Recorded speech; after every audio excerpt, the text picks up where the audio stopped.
издание на Еврозум мој гостин е еден од најистакнатите пријатели на Македонија, пратеникот во Европскиот парламент од Велика Британија, Чарлс Танок. Mr. Tanok, welcome. As I said, you're one of the most prominent friends of Macedonia in the European Parliament. How do you see Macedonia after the unfortunate events that took place in the Parliament in the end of last year? Well, they were unfortunate, and I think they have to be taken in context. You know, we are used to, obviously, in a young democracy in the Western Balkans, for the maturity that we see in our parliaments, obviously not to be fully established yet. So I don't want to get over excited or angry or concerned, because these things are there, they happen from time to time, but people move on. And with help from friends from other European countries, pressure from international parties on the opposition, I thought that in the end it resolved itself reasonably well. But obviously we don't believe in boycotts of Parliament. We believe that the Parliament has to be the focus in any national legislature for the debates to take place. Boycotting is not helpful, and so we moved on, and I don't think it's a major problem for Macedonia. I certainly did not agree with those who said we should be opposed to Macedonian opening negotiations because of the internal political upsets. Let me ask you this way. What do you think about the democratic capacity of Macedonia? I think it's pretty good, actually, to be honest. I think that it's a difficult... I mean, Macedonia, by definition, is a country which has its problems because of the war, which happened 15 years ago, the Ohrid Agreement, and so on. So there are tensions there, which not all countries have. I'm the rapporteur of Montenegro. When you see the quality of the political dialogue within the country, what's your impression? Well, obviously, I look at it in the context of the history of Macedonia. It's born out of a very bloody war 15 years ago in the Balkans. It has a history itself of tragedy, 100 years ago. It has the divisions, of course, along ethnic and religious lines. So the people there are trying their very best to hold together a small country in the face of external pressures from neighboring countries like Bulgaria and Greece. And so I have a lot of sympathy for the Macedonians who want to establish their place in the region and in the world, and they do believe that they belong in the European Union. And I think on the balance, I think Macedonia should be allowed to open negotiations. I have been a very strong critic. Yeah. You have an ongoing debate in the AFET Committee for Foreign Affairs about Macedonian report. Where are you? What are the main points of your debate? And do you think that you are going to have a same report as you had 1 year ago? Well, unfortunately, we still are up against the very intransigent position of our Greek colleagues who make the name question a red line. And for outsiders, we can't comprehend this. I'm of the belief that these bilateral disputes, particularly ones to do with the name of a country, should not be stopping a country pursuing its legitimate Euro-Atlantic aspirations to join both the European Union and NATO. And Macedonia has won, a victory in the International Court of Justice over the issue of NATO membership. Is now facing a lot of pressure from Bulgaria and Greece. And I don't think it's entirely fair.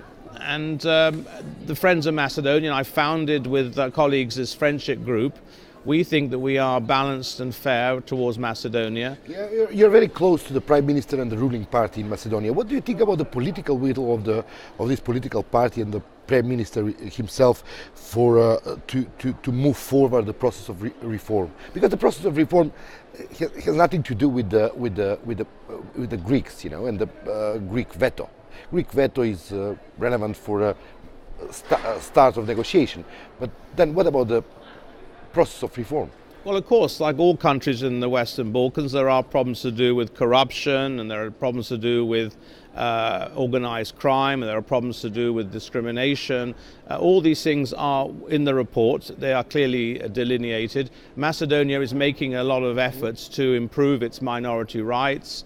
It's trying to combat corruption, the privatizations and all that. That's all known in the public domain. But obviously, for as long as Macedonia can't move forward and it's locked into this kind of limbo situation of not being able to open negotiations, it's much harder for these reforms to take place. It's stick and carrot. So my argument would be made with the Greeks that, you need to accommodate, but also, of course, Mr. Gruevski and his government have to find some conciliation and compromise with the Greeks, a reasonable one. And it's up to him as the leader of his country to see the way ahead and get others to follow. And he has to obviously get it through a referendum as well, which is quite difficult. Knowing well Mr. Gruevski and his party, do you think that there is a political will to find a compromise with Greece in the foreseeable future?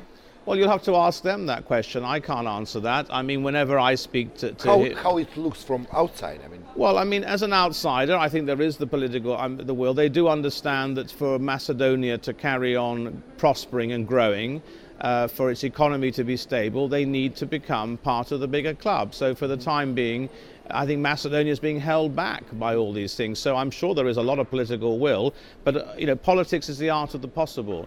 Gruevski knows how far he can go, what he can actually sell to his own people, what will be passed in a referendum. Only he can be the judge of that as the Prime Minister of your country.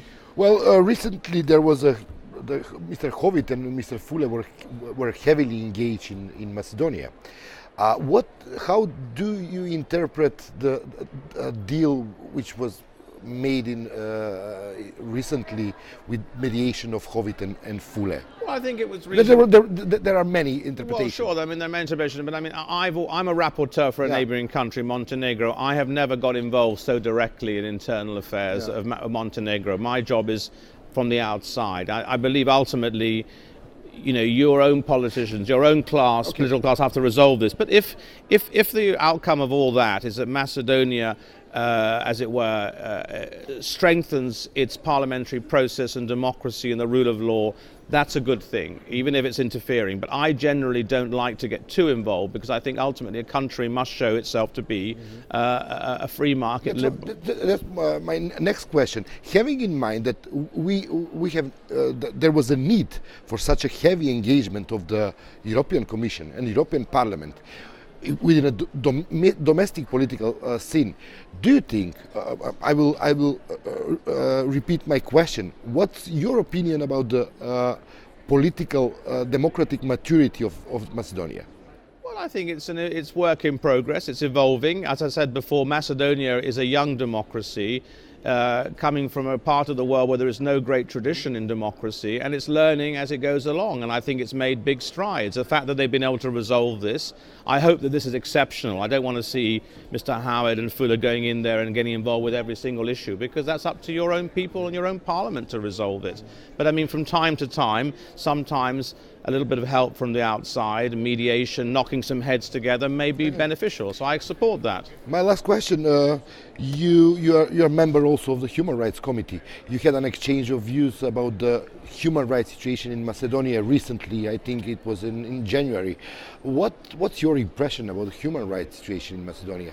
Well, I think it's, as I said, I mean, it's not perfect, but where is it perfect? Anywhere in the world. I mean, there's always rooms for improvement. I mean, there was a big discussion on the LGBT rights, the right to have a gay pride march, some of the issues surrounding some of the minorities like the Roma and so on. The attitude of the government towards the civil organization, NGOs also, it was I think the government has to accept that there is a need to build a strong civil society, and I think they accept that. That's a mark of a civilized society where, power is dispersed between, the executive, the parliament, the judiciary and civil society and the electorate. This is the way that it works in our countries. And Macedonia wants to join the kind of Euro-Atlantic community of nations, and they are learning how it works, and it's a slow process, but it will happen. I'm absolutely confident that all the necessary... What about the media freedom? We are talking about some of the core democratic and European value,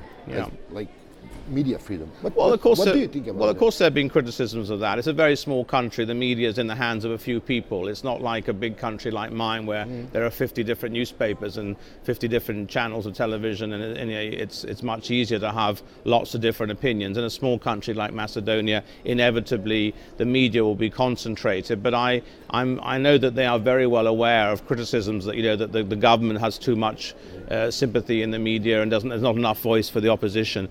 But that that's again something which will resolve itself with time, and obviously they need to open up the market maybe to more competition from the outside, and maybe we need to start seeing other foreign companies opening up there, and with satellite and the internet, of course, a lot of it becomes academic in time.